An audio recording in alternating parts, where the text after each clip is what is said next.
After 17 years in exile, Tarique Rahman is back in Bangladesh. The leader of the Bangladesh Nationalist Party landed in Dhaka this week to a massive show of support, with thousands of party workers lining the streets and airport roads to welcome him home.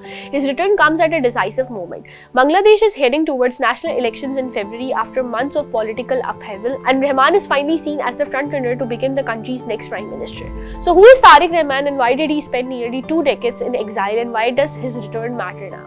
Let's break it down. First, who is Tarique Rahman? Tarique Rahman is a 60-year-old and comes from one of the Bangladesh's most powerful political families. He is the eldest son of former President Zia Rahman and former Prime Minister Khaleda Zia, who was the country's first female Prime Minister. Rahman rose to prominence during his mother's second term in office from 2001 to 2006. Over time, he became the de facto leader of the BNP, especially after Khaleda Zia's health deteriorated. He has officially led the party as an acting chairman since 2018. But his political rise was also shadowed by controversy. Rahman left Bangladesh in 2008 after being arrested during a military-backed caretaker government. He spent nearly 18 months in detention before being released on bail and allowed to travel to the United Kingdom for medical treatment. He never returned. During his years in exile, Rahman faced a series of corruption, money laundering and violence-related cases under the government of his political rival, former Prime Minister Sheikh Hasina. He and the BNP have always said these cases were politically motivated, but the allegations damaged his reputation, both at home and abroad. Even leaked US diplomatic cables described him as a symbol of corruption and violent politics. Still, Rahman remained a powerful figure inside the BNP, directing party strategy from London, while his supporters at home faced arrests, disappearances and trials under Hasina's long rule. So then what changed in 2024? Well, everything changed last year. In August 2024, Sheikh Hasina was forced out of power after a massive student-led uprising. What began as protest over government job quotas turned into nationwide revolt against her 15-year rule. Security forces responded with force. The United Nations says up to 1,400 people were killed. Hasina fled the country by helicopter, and later her party, the Awami League, was barred from contesting the next election.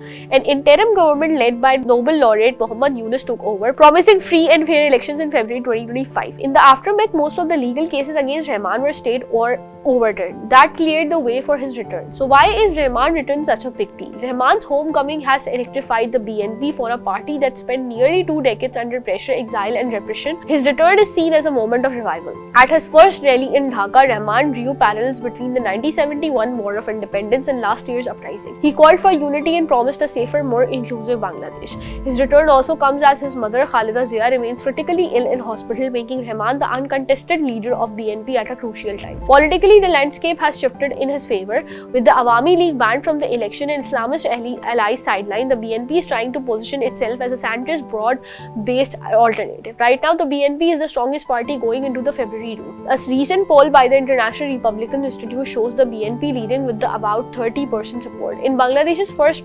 past-the-post system, that is enough to win big in a fragmented field. New political party formed after the uprising are struggling to convert protest energy into votes, and without the Awami League in the race, the BNP has a clear opening. Rahman now faces 2 major tests. First, he must convince voters that he has changed after 17 years away.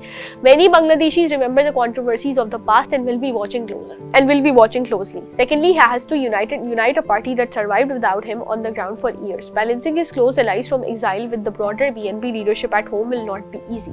Still, his return completes what many sees as the final step towards a full transition back to the electoral politics in Bangladesh.